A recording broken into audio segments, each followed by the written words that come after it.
is time for me to give you a new update. I know I'm late this week, but there have been things transpiring. Today's update is not about the keys, as the keys series that I was working on with you. It is about, once again, something else that has come along that I feel is so important that I need to interrupt that series to share information with you. Today's subject is about the supposed first contact that is to happen on October 14th or thereabouts in the southern part of the United States. I understand it's supposed to be in Alabama. I've heard that it's Georgia, but some people have told me Arkansas. Anyway, in the southern United States. I've been inundated by emails about this, asking me if indeed this is going to happen and what do I think about it. And honestly, I haven't answered hardly any of them because I'm not one who is into making predictions anymore. I was cured of that many years ago by the Nibiruans. So, but what the reason I'm doing this today is because the Nibiruans asked me this morning to respond and give some information about it. And typical of them, what they want me to do is just give you some guidelines to go by and help point you in the right, in the right directions, and let you make your own decisions about it, because ultimately this is about us using our discernment, and part of discernment is our power to decide how we're going to respond to events. So they're not going to tell us what to do, they're just going to help us make good decisions to help ourselves. So there are 3 protocols that the Federation, the Galactic Federation of Worlds, put in place regarding contact with Earth.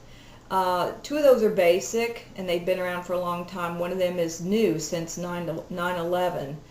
After 9/11, just to give you a little background, after 9/11, when humanity did not follow the same course they did regarding the attack on the trade center, like they did back at the time of Pearl Harbor. At that time, the United States says, let's go after them. This time enough people said, well, wait a minute, let's look at all the facts. We didn't jump into wanting a war or wanting revenge. We created a new grid around the planet called the Compassion Grid, and I and other people have written extensively about that. At that point, our space brothers and sisters in the higher levels of the Federation realized that humanity is capable of saving themselves. They are capable of succeeding in this grand experiment of integrating the light and dark, and therefore we should not intercede. We can only provide assistance, but we cannot intercede in their affairs, and we should take a hands-off approach and just support them as much as we can, and have faith in their ability to do it themselves. So with that in mind, here are the protocols that involve contact with Earth. Number 1, contact must be initiated at a time when humanity has achieved a level of spiritual growth sufficient to maintain a state of peace. Number 2, contact must be initiated in a location in which the locals are most open to the experience. Number 3, contact must be for the purpose of establishing intergalactic relations only. It must not be initiated in order to intercede in humanity's affairs. So let's take a look at each one of those and see if this October 14th first contact satisfies all the requirements set forth in the protocols. Number 1, contact must be initiated at a time when we have maintained a state of peace. You have only to look around you to see that we are not in a state of peace. In fact, in the United States, where this contact is supposedly to occur, the United States is in the worst crisis they've been in history. We have done an unprecedented bailout of private corporations. The gold price has jumped $70 in one day, which is the highest jump in world history to date. The other nations who have been lender nations to the United States are pulling out. They have no faith in our economy, and our people obviously don't have any faith in our economy. The United States is financially bankrupt, and we are the largest debtor nation in the world now. And it's very possible that our economy could collapse. So with that in mind, are we in a state of peace? Well, you can make that decision for yourself. Number 2, it must be initiated in a location where the locals are most open to the experience.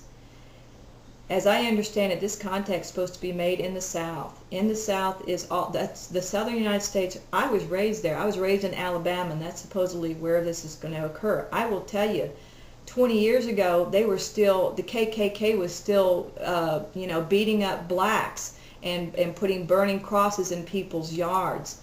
There are still places in Birmingham where blacks cannot go. This is also a very Christian-based, right-wing, conservative area. And just talking about religion, which, an ET contact is going to be like a spiritual experience for many people. Christians aren't open to ETs. That smacks of the devil. I know, I was raised one. Okay, so for this to happen in Alabama, that's probably one of the most closed-minded places there are in the United States. A much more conducive location would be Northern California, Mount Shasta, California. The whole West Coast is very liberal and very open to such things. Go there and get it done. You're much likely not going to be run out of town by a lynch mob if you do. Number 3. Is this October 14th group supposedly from the Federation satisfying protocol number 2? You have to ask yourself.